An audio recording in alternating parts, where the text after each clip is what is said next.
bonjour, j'espère que vous allez très bien. Aujourd'hui, je voudrais te parler d'un thème que j'ai annoncé il y a 3-4 jours dans la semaine, qui était le fameux «ça va bien».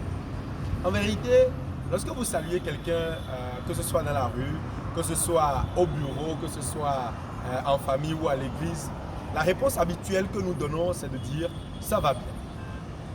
Mais force est de constater une chose, parce que, analyse personnelle, je ne sais pas pour toi, mais j'ai rencontré plein de personnes à l'église qui ont dit ça va bien. J'ai rencontré des gens au bureau qui m'ont dit ça va bien. J'ai rencontré des personnes dans ma famille qui ont dit ça va bien. Et 2 jours après, on réalise que ces personnes ont des soucis, de réels soucis, de vrais problèmes. C'est pour dire quoi?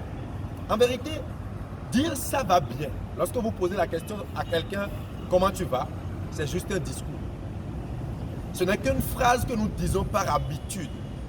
Ce n'est pas la réponse à ce qui est vraiment à l'intérieur de quelqu'un. Et donc, c'est ainsi que nous pouvons voir des personnes autour de nous qui nous répondent et qui sont contents, qui sont joyeux de nous répondre ça va bien. Aujourd'hui, c'est cool.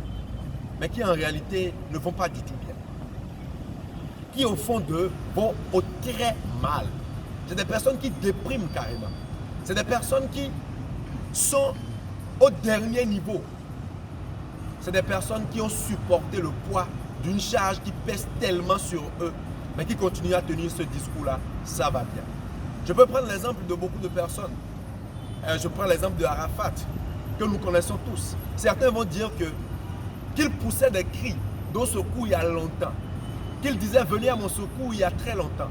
Mais combien sommes-nous à pouvoir lire au travers de ces mots, au travers de ces posts, au travers de ces chansons qu'il était en train d'appeler au secours? Combien sommes-nous à pouvoir discerner ça au travers des propos que nos frères, nos sœurs, des personnes qui sont nos collègues disent? Alors, quand je suis en train de faire cette vidéo, c'est pour attirer ton attention sur un fait. Il y a plein d'amis autour de toi, plein de frères autour de toi, plein de collègues et plein de personnes de ta propre famille à qui tu poses cette même question et qui continuent de te répondre « ça va bien ». Je voudrais donc attirer ton attention sur ce fait. Arrête-toi. Va au-delà du ça va bien que quelqu'un te dit. Parce que j'ai vu plein de personnes. Et encore, pendant que je te parle, ceux qui sont en train de suivre cette vidéo ont déjà répondu peut-être dans la matinée ou peut-être dans la soirée selon l'heure à laquelle tu es en train de suivre la vidéo. Ça va bien. Mais qui, parmi ceux qui sont en train de me suivre, ne vont pas bien du tout. Si tu fais partie de ceux-là qui me suivent et ça ne va pas, je t'invite à m'écrire en inbox. Je peux t'aider.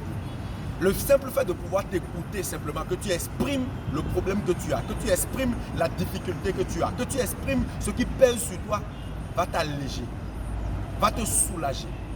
Alors donc toi qui n'es pas dans cette situation, mais qui comprend en réalité que les personnes qui sont autour de toi peuvent dire ça va bien, mais qui au fond ça ne va pas, tu peux commencer à chercher à lire au travers, au-delà des mots des personnes.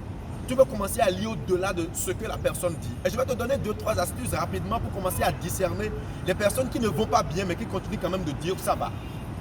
Lorsque tu commences à voir une personne qui tient un discours comme Dieu fait grâce, Dieu va faire, ça va finir par se régler. Quand tu vois quelqu'un qui dit bon, on supporte, quelqu'un qui te dit qu'il est en train de supporter, cela veut dire qu'il y a un poids sur lui qu'il tient. On supporte, on fait avec. Quand tu commences à entendre ce genre de discours, fais très attention. Commence à demander à la personne, est-ce que tu es sûr que ça va? Commence à discerner, regarde dans ses amitiés, regarde autour de lui.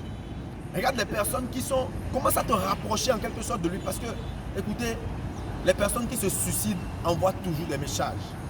Les personnes qui arrivent à déprimer jusqu'à un certain niveau envoient toujours des messages. Que ce soit conscient ou inconscient, ils nous envoient des messages. Ils crient au secours autour de nous. Je t'invite simplement à te lever, à aider quelqu'un d'autre qui est sur le point de tomber, à se relever. Lève-toi et maintenant fais briller ton frère. Que Dieu te bénisse.